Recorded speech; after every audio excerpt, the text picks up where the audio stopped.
Okay guys, तो आज के सेशन में हम लोग डिस्कस करेंगे टाइप ऑफ मेथड्स। कितने टाइप्स के हैं यहाँ पे भी हमारे पास तीन अलग अलग टाइप्स के मेथड हैं, जिसके बारे में एक के बारे में ऑलरेडी हम डिस्कस कर चुके हैं, जिसको कि हम कहते हैं इंस्टेंस मेथड। बट यहाँ पे एक बार थोड़ा सा देख लेते हैं इंस्टेंस मेथड किस तरीके से बनाते हैं। आप अच्छे अभी तक जो भी एग्जांपल देख रहे थे सब इंस्टेंस के बारे में ही डिस्कस कर रहे थे। फॉर एग्जाम्पल हमने एक क्लास बनाया स्टूडेंट। इसके अंदर में हम जब भी एक मेथड आप बनाते हैं, जैसे हमने यहाँ पे डेफ देते हुए हमने एक सो नाम का एक मेथड बनाया।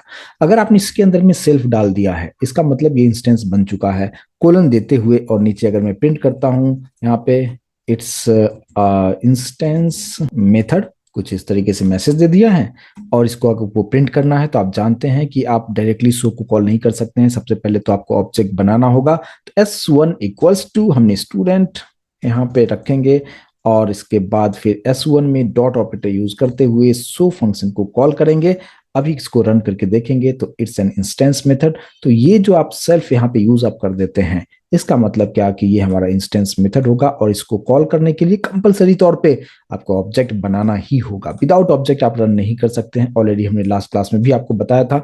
फॉर एग्जाम्पल यहाँ पे एक बार और आपको बता दूं कि अगर आप चाहते हैं क्या कि ये जो पार्ट है, ये इसको मैंने कमेंट कर दिया है, और आप चाहते हैं कि मैं इस तरीके से रन कर सकता हूँ क्या, डायरेक्टली क्लास का नाम लिखते हुए और यहाँ पे शो को कॉल करना चाहेंगे तो क्या ये रन होगा। यहाँ पे आपको दिखाएगा कि missing one requirement position argument self, और यहाँ पे आपको कुछ इस तरीके से एरर आपको दिखाता है। तो ये हो जाता है इंस्टेंस। इसके अंदर हम सेल्फ कंपलसरी तौर पे रखते हैं और ऑब्जेक्ट बना के ही इस इंस्टेंस मेथड को हम कॉल कर सकते हैं। तो ये एक टाइप हो गया। दूसरा जो हमारे पास में टाइप होता है उसको हम कहते हैं क्या, यहाँ पे मार्कडाउन सेट कर देता हूं, जिसको हम कहते हैं यहाँ पे स्टैटिक मेथड। नाम से आपको समझ में आएगा, स्टैटिक मेथड का मतलब ये होता है कि बिना ऑब्जेक्ट बनाए आप किस तरीके से कॉल करते हैं किसी भी मेथड को। जैसे कि अभी आप देखिए कि आप ये सोच रहे होंगे कि जब आप हम लोग डिस्कस कर रहे थे फंक्शंस के बारे में, तो हम लोग क्या करते थे कि डायरेक्टली हम लोग इस तरीके से लिख दिया करते थे। मान लो कि सो नाम का फंक्शन बनाया, कोलन देते हुए, और हमने यहाँ पे प्रिंट कर दिया इट्स सिंपल सा एक मैसेज मैसेज हमने दे दिया। सपोज हमने यहाँ पे it's a message, it's a function message हमने दे दिया है, ठीक है। लेकिन आप जानते हैं कि किसी भी क्लास के अंदर फंक्शन बनाते हैं तो उसको हम मेथड कहते हैं। तो हमने यहाँ पे अभी मेथड लिख दिया है। क्या अभी ये हमारा कोडिंग करेक्ट है क्या? आप देखिए, आप नीचे आते हुए सबसे पहले तो आप ऑब्जेक्ट बना लेते हैं। तो पहले ऑब्जेक्ट बना लीजिए। S1 equals to student, object बन चुका है हमारा, और S1 में डॉट ऑपरेटर यूज करते हुए शो को कॉल करेंगे। क्या ये हमें आउटपुट देगा इट्स अ मेथड, या हमें एरर दिखाएगा? कहने का मतलब है कि जब आप रन करेंगे तो आपको यहाँ पे एरर दिखाएगा, और उसी तरीके से एरर दिखा रहा है कि स्टूडेंट डॉट शो के अंदर में टेक्स्ट जीरो पोजिशन आर्गुमेंट्स, ये यानी ये बताने की कोशिश कर रहा है कि आप यहाँ पे सेल्फ को आपने मिस कर दिया है। ये आपको बताने की कोशिश कर रहा है। लेकिन मैं चाहता हूं कि इस तरह से विदाउट सेल्फ यूज किए हुए मैं एक मेथड बनाना चाहता हूं। तो उसके लिए यहाँ पे आपको एक यूज किया करना होता है डेकोरेटर। डेकोरेटर क्या होता है?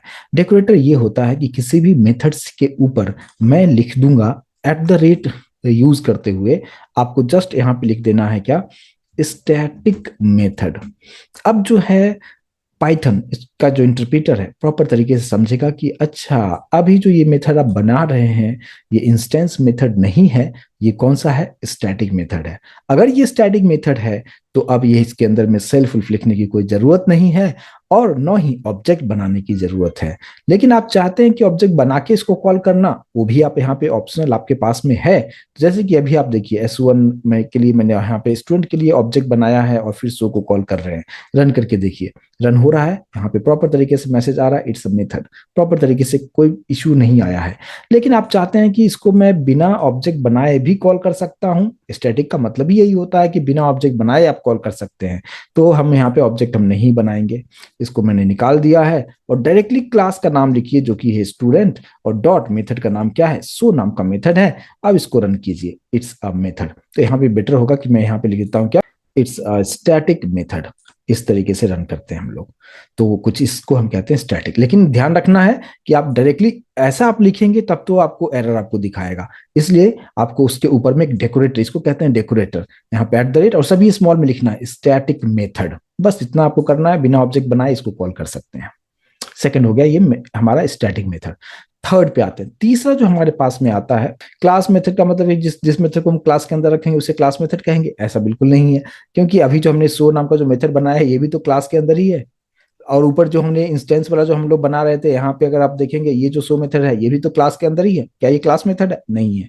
तो क्या करना होगा, यहाँ पे भी हमें क्लास मेथड की अगर हम बात करें, तो जब भी आप कोई भी क्लास वेरिएबल बनाते हैं, क्लास वेरिएबल हम समझ चुके हैं, हमने ऑलरेडी डिटेल में डिस्कस कर चुके हैं क्लास वेरिएबल क्या होता है, वेरिएबल के बारे में डिस्कस कर चुके हैं, 3 अलग अलग टाइप्स के होते हैं। अब देखिए यहाँ पे क्लास हमने यहाँ पे स्टूडेंट बनाया, और यहाँ पे सपोज हमने नेम दे दिया, नेम में मैंने मेरा नाम लिख दिया, पहले से डाल दिया, ठीक है। तो ये कौन सा वेरिएबल हो गया? ये क्लास वेरिएबल हो गया। अब नीचे आते हुए हम यहाँ पे एक मेथड बनाएंगे जिसका नाम मैंने दे दिया कुछ भी, शो नाम का एक मेथड बना दिया। और इस ये मेथड अगर कॉल होगा तो मैं प्रिंट करना चाहूंगा इसी नेम को हम प्रिंट करना चाहेंगे। तो मैंने यहाँ पे लिखा कि नेम इज कॉमा देते हुए नेम। लेकिन यहाँ पे बहुत सारे आपको सही करना होगा, अभी आपका प्रोग्राम बिल्कुल करेक्ट नहीं है। तो सबसे पहले ये करना होगा कि ये जो मेथड है, अभी आपने जस्ट सीखा है कि आप इस तरीके से आप बनाते हैं, तो इसके पहले डेकोरेटर यूज हम करते हैं। तो डेकोरेटर हम अभी कौन सा डेकोरेटर यूज करेंगे? एट द रेट लिखते हुए लिखेंगे। स्टैटिक मेथड जिस तरीके से पहले लिखा था उस तरीके से आपको लिखना है क्लास मेथड। तो ये एक डेकोरेटर यूज करना है। इससे पहले वाले में हमने क्या यूज किया था? Static method. यहाँ पे यूज करना है क्लास मेथड।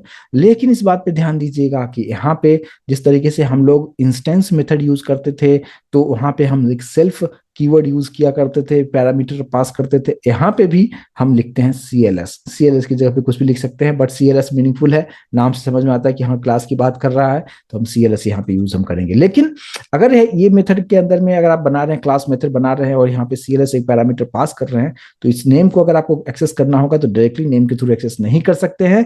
इससे पहले आपको क्या लगाना होगा? CLS यूज करना होगा यूजिंग डॉट ऑपरेटर। जिस तरीके से इससे पहले वाले में हम इंस्टेंस मेथड की बात कर रहे थे, तो उसके अंदर जब भी वेरिएबल को एक्सेस करना होता था सेल्फ डॉट वेरिएबल का नाम रखते थे, उसी तरीके से यहाँ पे हम लिखेंगे CLS डॉट नेम, हम यहाँ पे यूज हम करेंगे। और इसके बाद फिर आपसे सवाल किया जाएगा कि क्या हमें ऑब्जेक्ट बनाना चाहिए यहाँ पे या नहीं बनाना चाहिए। तो यहाँ पे आप दोनों ही तरीके से करके देख लेते हैं हम लोग। सबसे पहले S1 इक्वल्स टू स्टूडेंट, पहले ऑब्जेक्ट बना लेते हैं, और यहाँ पे S1 के थ्रू हमने यहाँ पे शो को कॉल किया। रन करके देखिए, हमें प्रिंट करके दिखा रहा है। एक ये हो गया।